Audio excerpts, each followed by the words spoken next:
Hoje nós vamos aprender mais um pouquinho da palavra do Senhor. O 6º degrau para o templo da verdade, a pureza interior. Mateus 5, versículo 8, diz assim: Bem-aventurados os limpos de coração, porque eles verão a Deus. Vou ler novamente. Bem-aventurados os limpos de coração, porque eles verão a Deus. Que o Deus da glória conceda-nos a graça de compreender um pouco mais da sua mensagem. Que o Espírito Santo venha nos trazer o ensinamento no coração. Os limpos de coração são aqueles que têm uma santidade no íntimo. Indica a singeleza da mente e o propósito puro. Então veja, esse é o limpo de coração. É a pessoa então singela, uma pessoa de propósito puro, tem pureza. Esse é o 6º degrau para chegar ao templo da verdade. Vamos ver aí o Salmo 24, versículo 3 a 5, que nos diz assim. Salmo 24, versículo 3 a 5. Quem subirá ao monte do Senhor? Ou quem entrará no seu santo lugar? Aquele que é limpo de mãos e puro de coração, que não entrega a sua alma à vaidade e nem jura enganosamente. Este receberá a bênção do Senhor, a justiça do Deus da sua salvação. Então veja bem, e depois continuando, ele fala que esta é a geração daqueles que buscam a face de Deus, né? Do Deus de Jacó. Então Deus exige do crente a pureza íntima, a pureza dentro do coração. Não é uma coisa exterior, mas é a pureza íntima do coração. E dessa maneira, ele deve agir entre os homens. O crente é como uma roupa limpa, depois de lavado, pois foi lavado com o sangue do Cordeiro de Deus, que tira o pecado do mundo. Foi dessa forma que João Batista, o anjo que vinha diante da face do Senhor, né, de face de Jesus, foi dessa forma que ele apresenta Jesus Cristo ao mundo. Aos discípulos, logicamente, está apresentando ao mundo. João 1, versículo 29, que nos diz assim.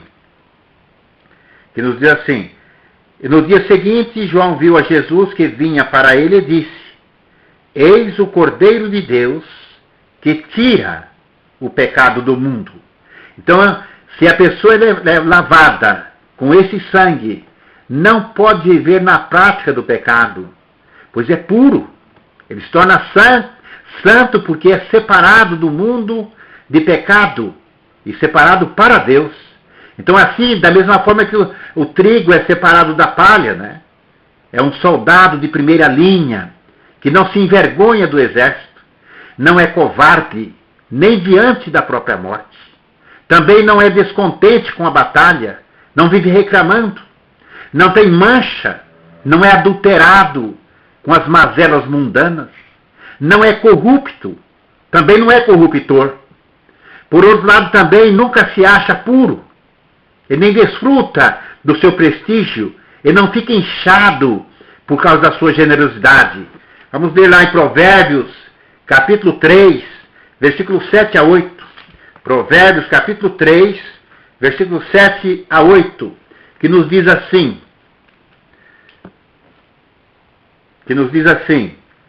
não seja sábio aos teus próprios olhos, teme ao Senhor e aparta-te do mal.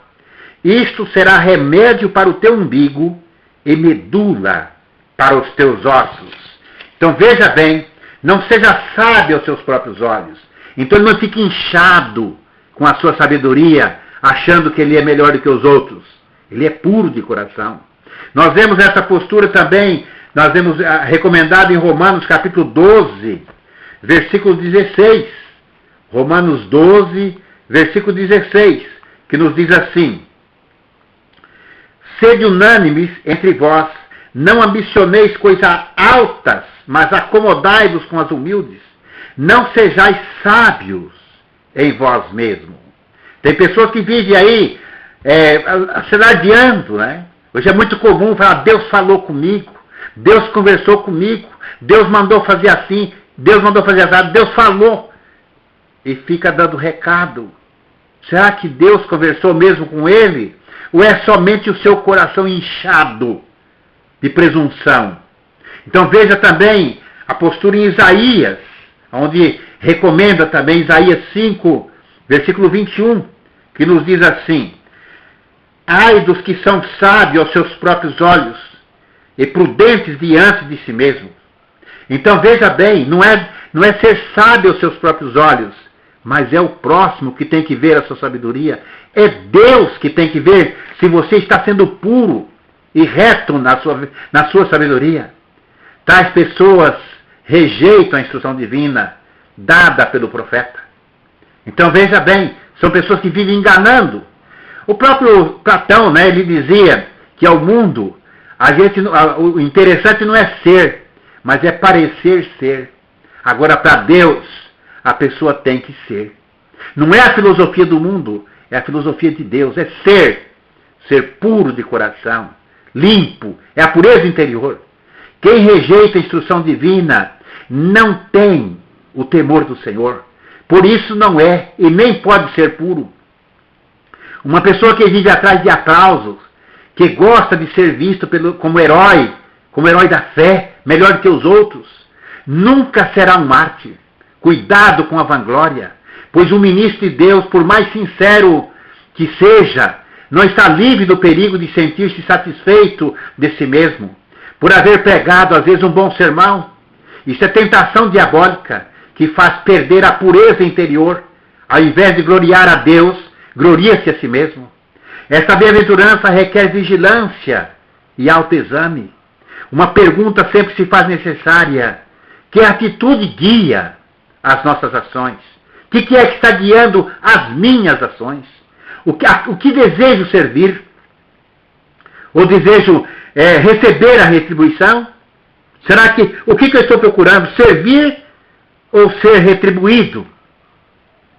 Que atitude guia as minhas ações? Então oferecemos os nossos serviços desinteressadamente ou porque buscamos a melhor maneira de exibirmos? Trabalhamos na igreja por amor a Cristo e a Deus ou para manter o nosso prestígio? A nossa fidelidade na assistência no culto parte do desejo de ir ao encontro de Deus ou simplesmente para manter a respeitabilidade? E as nossas orações? E as nossas leituras bíblicas? É o resultado de um desejo de andar na companhia de Deus? Ou é o desejo que nos move, é o prazer de sentirmos melhor do que os outros? Qual é a atitude que guia as nossas orações, as nossas ações? Temos pureza naquilo que expressamos? Temos pureza no interior do coração? Como estamos vivendo a vida de santidade, de pureza, de humildade? Queremos ser melhor do que os outros? Se assim for, o conselho bíblico: não seja sábio aos seus próprios olhos. Temos que ter a pureza interior. E tem mais, né? Como diz aqui a palavra, né? Quem rejeita a instrução divina é porque não tem o temor de Deus. Então temos que examinar as nossas ações, por mais vergonhosas que sejam, porque muito poucas coisas temos de melhor nas nossas motivações, né? Muito poucas. São completamente puras. Sejamos sinceros conosco mesmo para vencer mais este degrau para chegar ao templo da verdade. Pois Jesus diz: os puros de coração verão a Deus. Um dos feitos mais simples da vida é que vemos tão somente aquilo que somos capazes de ver. Uma pessoa comum sai à noite, né, e vê uma grande quantidade de estrelas. Para ele é o infinito. Agora o astrônomo, ele sabe que tal pessoa viu quase nada. Por outro lado, o astrônomo pode dizer até o nome de cada estrela passando pelas constelações. Mas nesse mesmo céu, o navegante em seu barco, ele vê nas estrelas o caminho seguro para chegar ao porto desejado. Veja a diferença como que é que um vê uma coisa e o outro vê a diferença que é. Um vê, acha que está vendo grande coisa, grande quantidade. O outro fala até os nomes, mas o outro vê o caminho do porto desejado. Desses três personagens, o crente deve ver suas ações como navegante, para saber se está no caminho certo, para chegar ao templo da verdade. No culto judaico era exigida a pureza para cultuar a Deus. Vamos ler Salmo 26, versículo 1 a 12. Julga-me, olha como o salmista fala. Julga-me, Senhor, pois tenho andado na minha sinceridade. Tenho confiado também no Senhor, não vacilarei. Examina-me, Senhor, e prova-me. Esquadrinha os meus rins e o meu coração, porque a tua benignidade está diante dos meus olhos, e tenho andado na tua verdade. Não me tenho assentado com homens vãos, nem converso com homens dissimulados. Tenho aborrecido a congregação dos malfeitores, não me ajunto com os ímpios. Lavo a minha mão na inocência, e assim andarei, Senhor, ao redor do teu altar, para publicar com voz de louvor e contar todas as tuas maravilhas. Senhor, eu tenho amado a habitação da tua casa e o lugar onde permanece a tua glória. Não colhas a minha alma com a dos pecadores, nem a minha vida com os dos homens sanguinários, em cujas mãos há malefício e cuja mão direita está cheia de subornos. Mas eu ando na minha sinceridade. Livra-me e tem piedade de mim. O meu pé está posto em caminho plano. Nas congregações louvarei ao Senhor. Então veja bem, isso era exigido do adorador em Israel. As petições desse salmo são: faze-me justiça, Senhor. Examina-me. Meu irmão, meu amigo que está me ouvindo, Deus pode examinar a sua vida. Ele fala: prova-me, sonda-me, livra-me. E por fim ele diz: tem compaixão de mim. Mesmo ele sendo sincero, ele pede para Deus para ter compaixão, para ter misericórdia dele. Então o desejo expresso nessa oração é para que Deus revele qualquer deslize na vida do crente, na caminhada para o templo da glória. Tudo aquilo que desagrada a Deus tem que ser tirado da nossa vida. Para que eu possa aprender a viver de modo aceitável na presença de Deus. O propósito da nossa oração deve ser de andar em retidão perante Deus e os homens. Meu irmão, meu amigo que está me ouvindo, como é que está sendo o nosso andar, o seu andar, perante Deus e o mundo? Tem andado em retidão? Tem procurado fazer e andar de acordo com a vontade do Senhor? Você tem coragem de falar para Deus, olhar para dentro de si, julgar você, provar você? Nós temos que ser puro e limpo de coração. Puro, ter pureza interior, ter as mãos limpas. Esse é o 6º degrau para o templo da verdade. E nós temos que vencê-lo para chegar ao templo da verdade. Para aqueles que querem, de fato, habitar na casa do Senhor para todo sempre. A pureza era exigida da igreja chamada os do caminho. No princípio da igreja, o pessoal era chamado os do caminho. Era assim que era chamado a igreja de nosso Senhor Jesus Cristo na terra. Né? Então esses são os que trilham, esses que estavam no caminho são pessoas que trilhavam os ensinamentos de Jesus Cristo. Vamos conferir. Tito, capítulo 1, versículos 5 a 9. Tito 1, 5 a 9.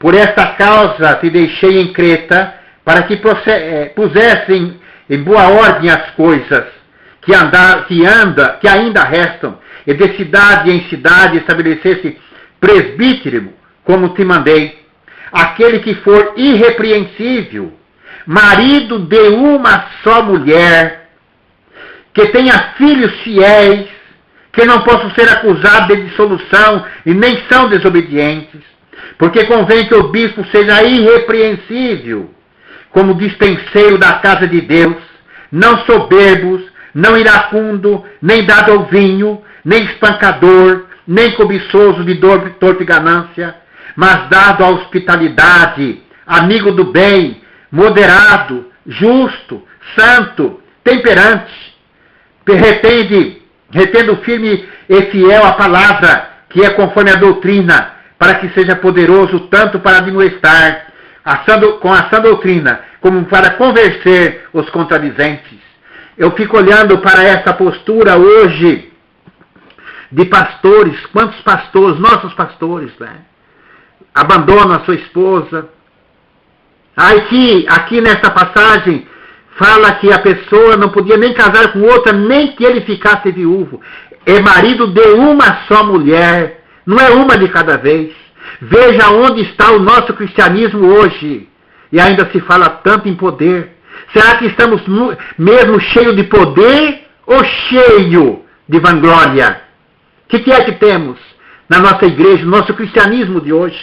Vamos ler mais Tito, capítulo 2, versículo 1 até o versículo 10, que diz assim: Tu, porém, fala o que convém à sã doutrina. Os velhos que sejam sóbrios, graves, prudentes, sãos na fé, na caridade e na paciência.